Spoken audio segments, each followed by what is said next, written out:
Le Bhoutan, l'un des pays les plus mystérieux de la planète. Ouvert au tourisme depuis 1974, ces montagnes sont terra incognita. Dans ce pays, pour des raisons religieuses, il est impossible de monter au-dessus de 6000 mètres. L'alpinisme est donc interdit et ces barrières lumineuses gardent tous leurs secrets.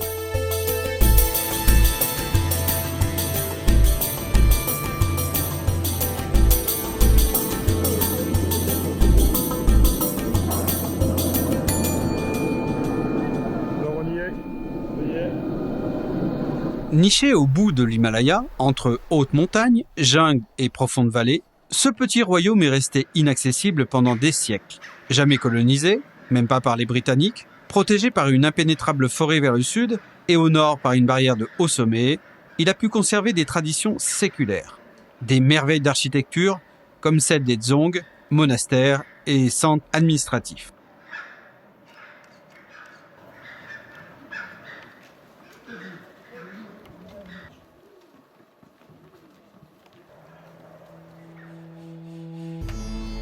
Et la visite du monastère de Taksang ne fait que renforcer l'émerveillement. 700 mètres au-dessus de la vallée de Paro, le temps ici s'est arrêté. Niché sur des falaises de grès noir, la tanière du tigre semble voler comme dans les dessins de Moebius. C'est ici que l'on ressent l'esprit de ce pays à peine plus grand que la Suisse. Ce royaume de 700 000 habitants s'est forgé sa propre identité, mettant au point le concept de bonheur intérieur brut. La finalité étant de bâtir une économie reposant sur les valeurs spirituelles du bouddhisme.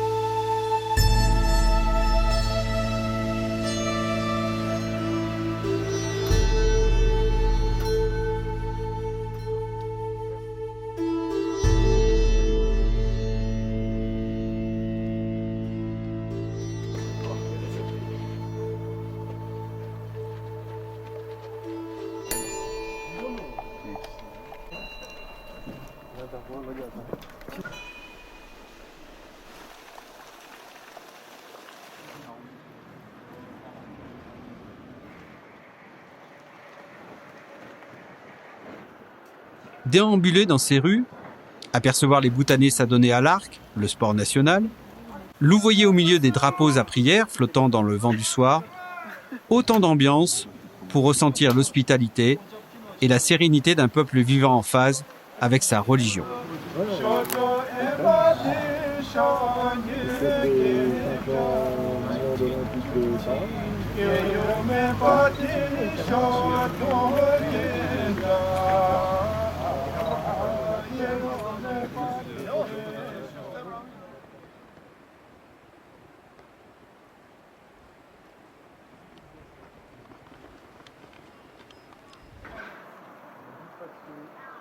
Au pays du dragon, le monde semble figé. Et les hommes portent obligatoirement pour toutes les manifestations publiques le go, tandis que les femmes arborent le kira. Quand on visite le temple... Encore plus dans les dzongs, où les guides, même francophones, travaillent en tenue traditionnelle. Mais que ce soit dans le Ling, la présence de Guru Rinpoche, le second Bouddha, plane sur tous ces lieux spirituels.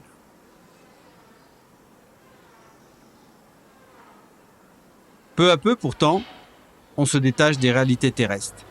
Mais la montagne nous appelle. Il est donc temps de partir en direction du Kangar Phuntsum.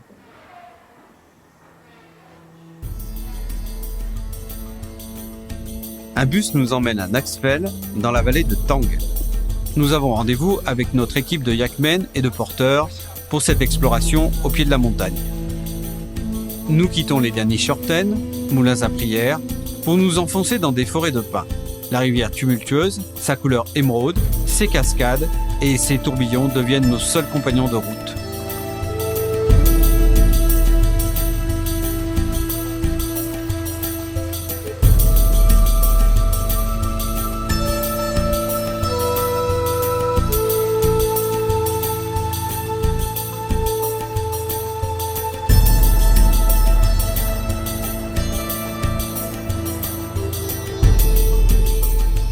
Le Kangar Phuntsum à 7541 mètres, point culminant du pays, situé à l'est, en dehors des grands axes de communication, est aujourd'hui la montagne la plus haute du monde, inviolée. S'en approcher est déjà une aventure en soi. Jusqu'à maintenant, aucun itinéraire de trek n'a été tracé. C'est ce que nous allons tenter de faire.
C'est l'automne. Et parfois, sous le couvert des arbres, nous croisons les caravanes de yaks redescendant des alpages. Un berger nous montre sa dernière trouvaille, un nid d'abeilles, des alvéoles encore remplies de miel. À contre-courant, alors que les Bhoutanais quittent la montagne, nous remontons vers cet inconnu, ce sommet que bien peu d'Occidentaux ont aperçu. On compte 7 groupes de montagnes au Bhoutan, qui forment une barrière de 300 km dans la partie la plus orientale de la chaîne himalayenne. Ici, les sommets n'ont jamais été gravis et les cartes sont très approximatives.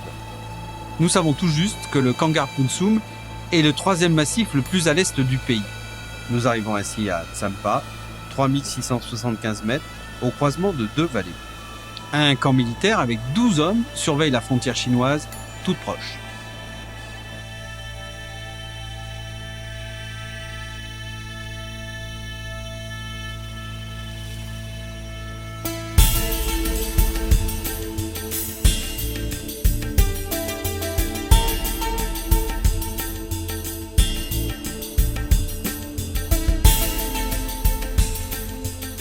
Première vue sur le Kangar Punsum, une pyramide de glace bien plus esthétique que prévu. La caravane abandonne les derniers hameaux et remonte désormais la longue vallée glaciaire. Dernière rencontre avec les semi-nomades et nous nous enfonçons vers le pied de cette montagne, de plus en plus magnifique, mais aussi de plus en plus mystérieuse.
Bonjour, bien, nous voilà au cœur des montagnes du Bhoutan, au pied du Kangar Punsum, le plus haut sommet du Bhoutan qui culmine à 7546 mètres. Aujourd'hui, c'est le sommet le plus haut du monde qui n'a jamais été gravi et qui va le rester pendant longtemps, puisque le gouvernement bhoutanais a décidé que les montagnes du Bhoutan ne seraient pas autorisées à l'alpinisme et qui seraient réservées aux dieux et non pas aux hommes. Pour notre part, avec un groupe de Tirawa, nous essayons de faire une belle traversée, un beau trekking qui nous conduit du camp Est au camp Ouest en traversant par un glacier. A priori, si nous réussissons, ça sera une première. Et il faut savoir que cette région est ouverte au tourisme depuis peu, puisque le premier à être venu ici, c'est un Anglais au début des années 90, sachant qu'aussi le Bhoutan est ouvert au tourisme depuis 1988. Il est connu évidemment pour ses dzongs et beaucoup moins pour ses montagnes, et pourtant il y a de magnifiques montagnes à découvrir, comme le Chomolari. Ce qui est connu aussi, c'est le Snowman Trekking, qui est l'un des plus beaux trekkings en Himalaya. Et cette région, par contre, est jusqu'à maintenant très peu fréquentée par les trekkers. On peut espérer que, au vu de la beauté des montagnes, ce sera le cas d'ici quelques années. Alors en attendant, nous, on n'a pas vu sur le Kangar Punsum. Aujourd'hui, on est à 4500 mètres d'altitude pour une journée un peu d'acclimatation, au pied des dernières cabanes d'alpage qui existent. Mais derrière nous, on a aussi un autre magnifique sommet qui s'appelle Melu Kinggang et qui lui aussi, évidemment, n'a jamais été gravi. Peu à peu, nous allons découvrir l'ossature de ce colosse de glace. D'abord, remonter vers le camp Est du Kangar, un camp Est n'existant que dans l'esprit, puisqu'aucune expédition n'est jamais partie sur ce versant. L'altitude peu à peu se fait sentir. Nous dépasserons ainsi les 5000 mètres. Et c'est au pied du lac Turquoise que nous prendrons un bon déjeuner.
Il y a beefsteak.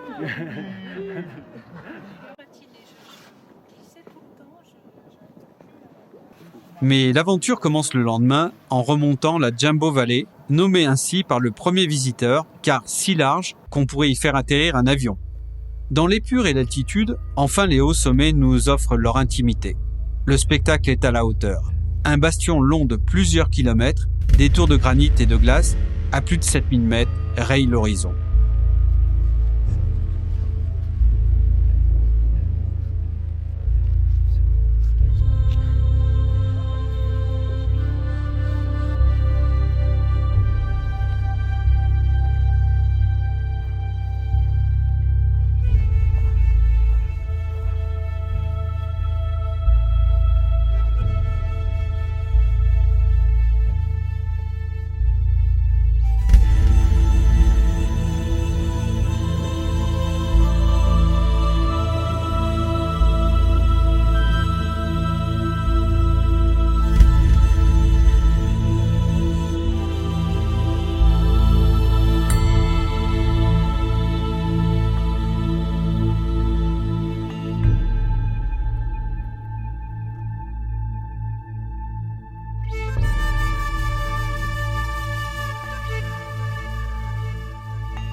Quel col désormais prendre pour basculer en versant ouest?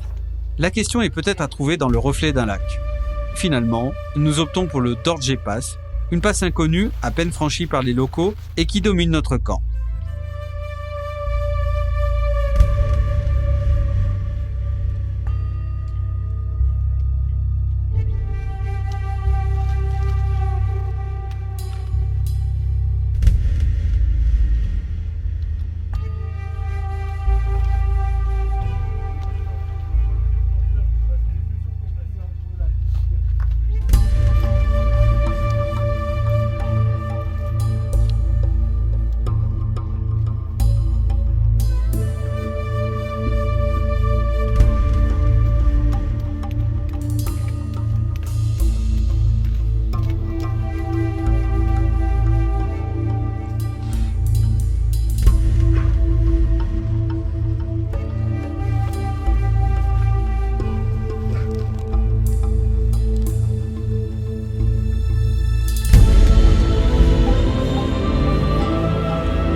Ouais.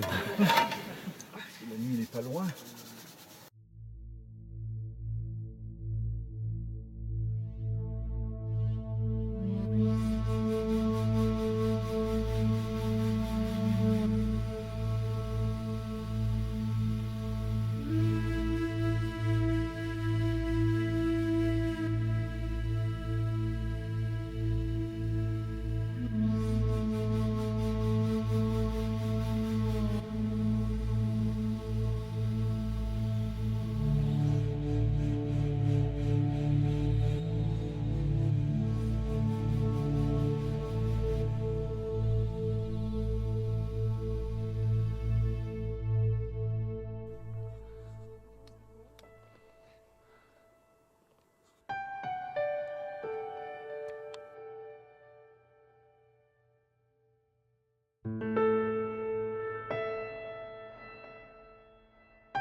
Nous descendons dans la vallée de Mangdeshu, en terre inconnue. Des camailleux d'ocre et de brun constellent cette descente. Désormais, nous sommes en face ouest du Kangar Punsul. Un bout du futur trek du Kangar a été découvert. Mais nous n'avons plus le temps de traverser vers le camp ouest, sans doute à plusieurs jours de marche encore. Il nous faut redescendre le long de gorges délicates, une très longue descente qui prendra plus de 12 heures sur un terrain éprouvant. Ce jour-là, plus de 1800 mètres de descente pour presque 1000 mètres de montée à plus de 4000 mètres. Nous laisserons derrière nous le Kangar, de nouveau solitaire.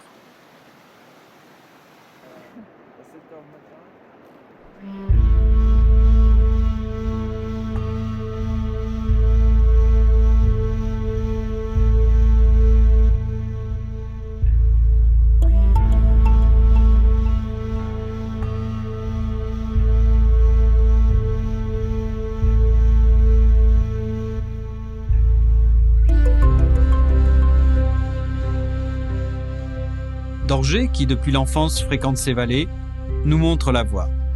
Encore plusieurs cols à plus de 4500 mètres, des Lakialo Sosolo lancés en hommage aux dieux, et peu à peu, nous perdons de l'altitude.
Look!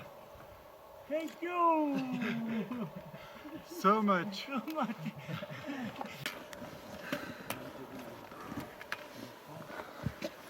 Il y a une blanche sympa là. Os frontale.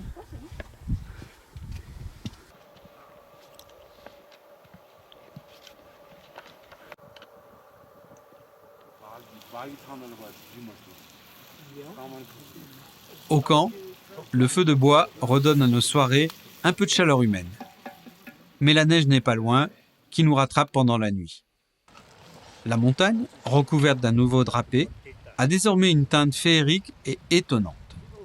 Nous pénétrons dans les forêts, longeant les pins, les rhododendrons, les sapins, carapassonnés de blanc et qui redonnent un côté féerique à ce bouton sauvage. Surprise.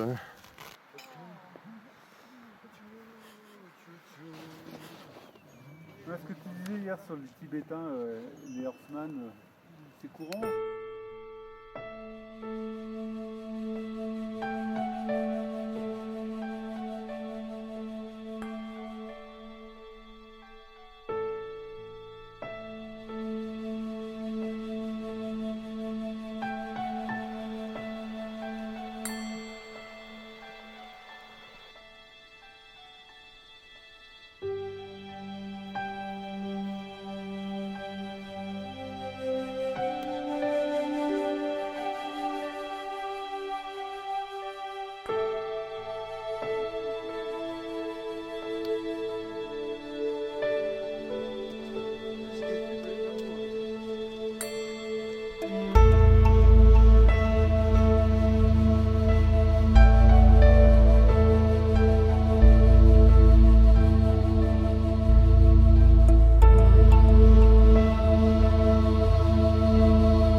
Saluée par un vol de pigeons himalayens, la caravane rejoint peu à peu la vallée.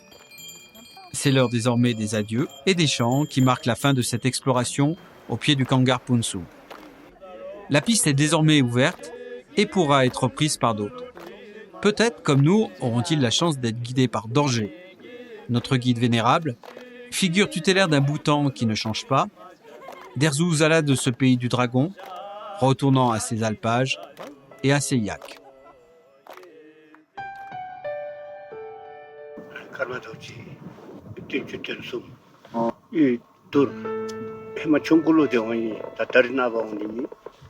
하차니 초차지라이라 차솜게 마게라 다또 오롤라지 뚜르식 게미미라